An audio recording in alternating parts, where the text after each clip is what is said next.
वालेकुम everyone and welcome to Sherdil IT academy. आज हमारा अपवर्क का जो एक छोटा सा कोर्स चल रहा है उसकी एक छोटी वीडियो है जिसके अंदर मैं ये दिखा रहा हूँ कि मल्टी क्लाउड क्यों ज़रूरी है फ्रीलांसिंग के लिए। ये जो जॉब मैं दिखा रहा हूँ ना, ये जॉब $1500 की है। एक बात याद रखिएगा, कोशिश करें जब आप अपवर्क पे काम करें ना तो बड़ी जॉब्स पे हिट करें। 10 15 20 डॉलर वाली जॉब्स पे हिट ना करें, मिनिमम 50 100 डॉलर हो, $200 हो, उन पे हिट करें, क्योंकि आपके कनेक्ट्स भी लग रहे होते हैं। याद रखिएगा, 300 कनेक्ट्स आपको मिलते हैं तकरीबन $45 के। फिर अपवर्क के ऊपर रेटिंग करने के $20 अलग देने पड़ते हैं। तो अगर आप $60 70 महीने का दे रहे हैं और मिसाल के तौर पे आपको 10 जॉब आपने हिट की और एक आ रही है, तो $70 80 देने के बाद अगर आपको $50 भी ना मिले तो फ़ायदा क्या है। कई दफ़ा ऐसा होता है कि 20 जॉब आप हिट करते हैं और एक जॉब आ रही होती है, टाइम लगता है चीज़ें, तो बहुत सारे मेथड्स अप्लाई होते हैं, चीज़ें होती हैं। मान लें आपने $300 खर्च किए और $300 खर्च करने के बाद आपको $500 मिल रहे हैं, ठीक है, अच्छी बात है, $200 मिल गए, उसको आप री इन्वेस्ट करें। लेकिन मेरा एक सजेशन ये है कि हमेशा जो है ना वो $50 से ऊपर वाली जॉब पे करें। $50 से नीचे वाली जॉब पे ना आपको कुछ बचेगा नहीं, ठीक है ना। तो हमने देखें क्या किया हुआ है, हमने जो जॉब अप्लाई की वो $1500 की है, ठीक है ना। $1350 इसके अंदर आपको मिलते हैं, $150 नहीं मिलते। अब ये एजोर की जॉब है, ठीक है ना, ये एजोर की जॉब है, इसको समझना ज़रूरी है आपके लिए कि मैं आपको ये बता सकूं कि एजोर का कोर्स आपके लिए क्यों ज़रूरी है। हम जो एजोर 104 वगैरह करा रहे होते हैं, उस कोर्स को करने के बाद इस तरह की जॉब करना कितना आसान है आपके लिए। We are seeking an Azure infrastructure engineer to help design के पेन build and scalable cloud environment, यानी कि पूछ रहा है, ये बता रहा है कि हमें एक ऐसा इंजीनियर चाहिए जो डिज़ाइन कर सके इंफ्रास्ट्रक्चर को और स्केलेबल सोल्यूशन, यानी कि ऑटो स्केलिंग और लोड बैलेंसर वगैरह लगा सके ऑटोमेशन के लिए। ऑटोमेशन का मतलब टेराफॉर्म वगैरह भी कर सके। अब नीचे रिस्पॉन्सिबिलिटीज़ देखेंगे ना तो आपको एजोर का कोर्स समझ में आ जाएगा क्यों ज़रूरी है। हम जो एजोर का कोर्स कराते हैं, या आप में से जो लोग एजोर का कोर्स कर चुके हैं हमारे पास से, उनको पता होगा कि हम एजोर में वीएम बनाना सिखाते हैं, लोड बैलेंसर बनाना सिखाते हैं, ऑटो स्केलिंग होती है, ऐप सिंक होता है, RBAC resource based access control होता है, ठीक है ना। इस तरह की मल्टीपल चीज़ें, वी नेट्स होते हैं, इस तरह की सारी चीज़ें हम इंफ्रास्ट्रक्चर की डेटाबेस वगैरह वो आपको सिखाते हैं ताकि आप इस तरह के प्रोजेक्ट्स को कर सकें। अब इसमें इनको एक जो इंजीनियर चाहिए वो चाहिए है जो डिप्लॉय और कॉन्फ़िगर कर सके 3 आइडेंटिकल एजोर वीएम्स को, यानी कि एक जैसी वीएम्स जो होती हैं ऑटोनॉमस बॉट के लिए। अच्छा, बॉट क्लाइंट ने अभी बताया नहीं है, किसी किस्म का बॉट है जो इंस्टॉल करना है विंडोज़ की मशीन पे। अब हमने इनको सवालात भी भेजे, वो सवालात भी मैं अभी आपको दिखाता हूँ मैंने क्या सवालात इनको भेजे। बिल्ड 6 एडिशनल टेस्ट मशीन्स, यानी कि additional test machine in a separate environment. It means 2 environment बनाने हमने, एक एनवायरनमेंट प्रोडक्शन का, एक एनवायरनमेंट हमने टेस्टिंग का। अब यहाँ लोग सवालात करते हैं कि सर अलग अकाउंट बनाएं, सेम अकाउंट बनाएं, तो मैंने इसके लिए आसान क्या किया, मैंने एक सेपरेट अकाउंट, एक ही अकाउंट में दोनों बना दिए। क्लाइंट को ही मैंने बोला ज़्यादा आसान है, एक अकाउंट लिया एजोर का, फ्रेश साइन अप किया, first time card ward attach किया, चीज़ें की। उसके बाद एक वी नेट बनाई जिसको वीपीसी कहते हैं, उसको हमने प्री प्रॉड कर दिया या स्टेजिंग या टेस्टिंग कर दिया, कोई भी नाम दे दे। एक को हमने प्रोडक्शन बोल दिया जिसमें ये 6 वीएम्स हमने बना दी, सॉरी 6 वीएम्स टेस्ट इन्वायरमेंट में बना दी। तो आप टेस्ट वीपीसी कर दें या डेवलपमेंट वीपीसी करते हैं, डेव इन्वायरमेंट। एक प्रोडक्शन होगा जो कि ऊपर वाला है, ठीक है, जिसमें 3 वीएम्स बनानी है, बना दी, ठीक है ना। अब आइडेंटिकल वीएम्स का मतलब क्या होता है, ठीक है ना, इसका मतलब है एक जैसी। अगर 4 GB रैम है तो 4 GB की 3 मशीन है, यहाँ 8 GB है तो 8 GB की 6 मशीन है। क्लाइंट सारे पैसे भरेगा, आपने सिर्फ अपनी डिप्लॉयमेंट के और कंसल्टेंसी के पैसे ले रहे हैं।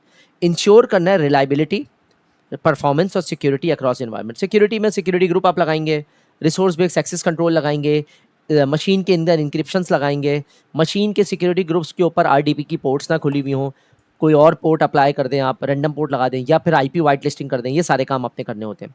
रिलायबिलिटी और परफॉर्मेंस का मतलब ये है कि आपने इसके अंदर परफॉर्मेंस मॉनिटर सेट करना है।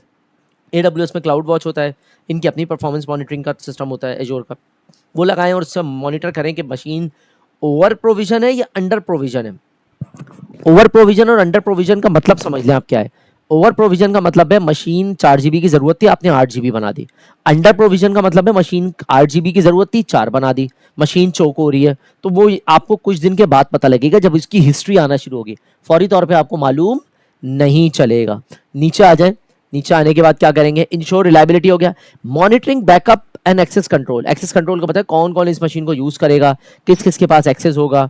मॉनिटरिंग का मतलब क्या है, बैकअप वगैरह किस तरह अटैच होंगे, बैकअप किस तरह बनेंगे, बैकअप के रोल्स क्या लगेंगे, मंथली बैकअप होगा, वीकली बैकअप होगा, आवरली बैकअप होगा, ये आप सब कस्टमर से पूछ के लगाएंगे। और आखिर में डॉक्यूमेंट करना, मशीन कैसे बनाई, क्या साइज था, कहाँ से स्टेप लिया, इसको हम अपनी जबान में HLD कहते हैं, हाई लेवल डिजाइन डॉक्यूमेंट। और हैंड ऑफ प्रोसीजर का मतलब है जो जो मशीन बनाई उनके पासवर्ड क्रेडेंशियल सब कस्टमर को दे दे, इतने पैसे पकड़े और बाहर आ जाए, ठीक है ना। ये कोई मुश्किल नहीं है, इसमें से 90% चीजें हम करा रहे होते हैं। अच्छा, अब रिक्वायरमेंट आ जाए। रिक्वायरमेंट क्या है, हैंड्स ऑन एक्सपीरियंस होना चाहिए एजोर वर्चुअल मशीन, नेटवर्किंग और स्टोरेज, जो कि आप ऑलरेडी हमारे कोर्सेज में पढ़ते हैं। स्किल इंफ्रास्ट्रक्चर, आर्म टेम्पलेट होता है एज्योर रिसोर्स मैनेजर, एडब्ल्यूएस में इसको क्लाउड फॉर्मेशन कहते हैं, गूगल में इसको डिप्लॉयमेंट मैनेजर कहते हैं, अलीबाबा में इसको रॉस रिसोर्स ऑर्केस्ट्रेटर सर्विस कहते हैं, और इन सब का मजमुआ जो होता है जो हर जगह चलता है उसको टेराफॉर्म कहते हैं, जो कि IAC यानी कि इंफ्रास्ट्रक्चर एज कोड का पार्ट होता है। आई से इंफ्रास्ट्रक्चर, ए का मतलब एज, सी का मतलब कोड, इंफ्रास्ट्रक्चर एज कोड का पार्ट होता है ये, ठीक है। टेराफॉर्म के थ्रू आप इसको बना सकते हैं, लिखेंगे, ठीक है ना। Strong underlying of security governance, अच्छा गवर्नेंस मौजूद होती है एजोर के अंदर, आपने सिर्फ निकालना है। SOC 1 का पार्ट है, SOC 2 का पार्ट है, ISO 27001 है, HIPAA कंप्लाइंट है, PCI DSS है, ये सब आपको एजोर के डॉक्यूमेंटेशन में मिल जाएगा। आपने कस्टमर से साइजिंग पूछनी है मशीन का, कस्टमर से पूछना है टेराफॉर्म या विदाउट टेराफॉर्म बनाना है, लिखा हुआ है लेकिन फिर भी पूछ लें। कस्टमर से विंडोज या लिनक्स का सवाल करना है, भाई विंडोज चाहिए लिनक्स चाहिए, और रीजन कौन सा चाहिए आपको।